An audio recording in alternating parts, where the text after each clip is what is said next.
नमस्कार मित्रों। सामाजिक विषयों पर टिप्पणी के आज के इस कार्यक्रम में हम अपनी पिछली वीडियो से ही शुरू करेंगे, जिसमें कि हमने चाइना और भारत के युद्ध के बारे में, चाइना और भारत के जो रिलेशंस हैं उनके बारे में चर्चा की। तो आज हम शुरुआत करते हैं जहां चीन ने भारत का अक्साई चीन वाला हिस्सा जो कि लद्दाख है उस पर कब्जा कर लिया। उसके बाद से चाइना के से लगातार हमारे जो हैं संबंध अच्छे कभी नहीं रहे। ऐसा ही कुछ चाइना ने कब्जा करने की कोशिश करी थी सिक्किम पर 1967 में, जब चीन ने सिक्किम पर कब्जा करने की कोशिश करी थी। सिक्किम एक फेडरल स्टेट था, यानी कि सिक्किम एक आज़ाद स्टेट था। तब सिक्किम के सुरक्षा की जिम्मेदारी जो थी वो भारत पर थी। तब भारत ने वहाँ पर सीमा पर तार लगाने की कोशिश करी, तो चीन ने उस वक्त उसका बहुत विरोध करा था। लेकिन तब भारतीय सेना के पराक्रम के चलते भारतीय सेना ने उस वक्त पराक्रम दिखाया और चीनियों को वापस उनकी टेरिटरी में भेज दिया। और उसके बाद से भारत का सिक्किम एक अभिन्न भाग बन गया। तो हम अब आते हैं आज की जो हमारी सिचुएशन है उस पर। जैसा कि चीन का सदा से एक चीन की रही है नीति कि 2 कदम आगे बढ़ो, 1 कदम पीछे आओ। इसका मतलब है कि ज़मीन पर कब्जा करो, अगर बात बने तो थोड़े पीछे आ जाओ, बाकी तो जितना एरिया हमने कब्जा कर लिया वो हमारा हुआ। परंतु आज का भारत बहुत ताकतवर है। जैसा कि हम लोग सब जानते हैं, आज भारत की पूरे विश्व में एक पैठ है। और कोरोना वायरस के चलते चीन चारों तरफ से घिरा हुआ है। सारे देश चीन के खिलाफ हैं।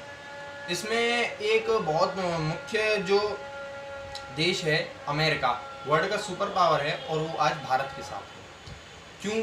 ऐसा नहीं है कि अमेरिका का भारत से कोई बहुत अच्छा कोई स्वार्थ है। स्वार्थ सबका होता है, यहाँ सबका स्वार्थ है।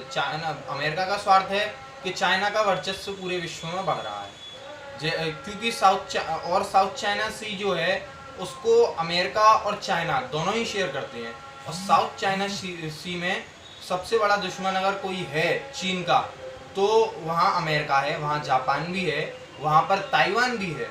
वहाँ पर ये सारे देश हैं जो कि चीन का विरोध कर रहे हैं। और क्योंकि पूरा विश्व अभी चीन के खिलाफ है, इसीलिए चीन अभी भारत से लड़ना नहीं चाहता। लेकिन ये भारत के लिए बहुत अच्छा मौका हो सकता है जब भारत अपनी टेरिटरीज को फ्री करा सके, यानी कि अक्साई चीन वापस ले सके।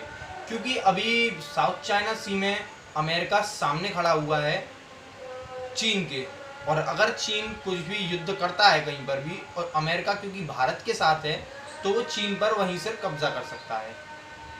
और क्योंकि साउथ चाइना सी एक ऐसा रीजन है जो कि बिजनेस के हिसाब से, जो कि व्यापार के दृष्टिकोण से अत्यंत ही ज़रूरी है, अत्यंत ही ज़रूरी समुद्री भाग है वो।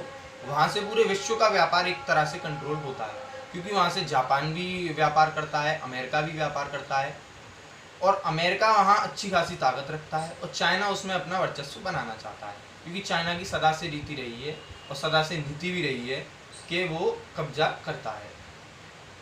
और ये भारत के लिए एक मौका हो सकता है, क्योंकि आज अमेरिका भी भारत के साथ है, साथ ही साथ सारा विश्व भारत के साथ है। अगर भारत आज आगे बढ़कर अपनी टेरिटरीज को फ्री कराना चाहे तो वो करा सकता है। अभी 28 अगस्त को ही चीन ने दोबारा भारत की सीमाओं में घुसने की कोशिश की, परंतु जैसा सदा से वो घुस जाता था और कब्जा कर लेता था, इस बार नहीं हो पाया। इस बार भारतीय सेना ने उसका विरोध करा और उन्हें वापस ढकेल दिया। ऐसा ही कुछ इन्होंने कुछ समय पहले भी करने की कोशिश करी थी, जहाँ पर कि 40 भारतीय शहीद हुए थे। 40 भारतीय सैनिकों का बलिदान हुआ था। उन्होंने अपने देश के लिए अपनी जान निछावर कर दी थी। परंतु उसी के बदले में कम से कम 50 से 60 चाइनीज़ मरे थे, जिनकी की फ़ोटो भी आजकल आप सोशल मीडिया पर काफ़ी हैं, आप देख सकते हैं।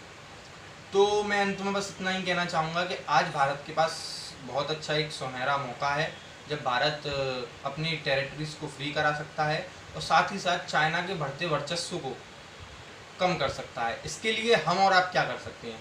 हमें और आपको चाइनीज़ प्रोडक्ट्स को बॉयकॉट करना चाहिए। साथ ही साथ एकजुटता के साथ आज हमें अपनी सेना के साथ, अपनी सरकार के साथ खड़ा रहना चाहिए।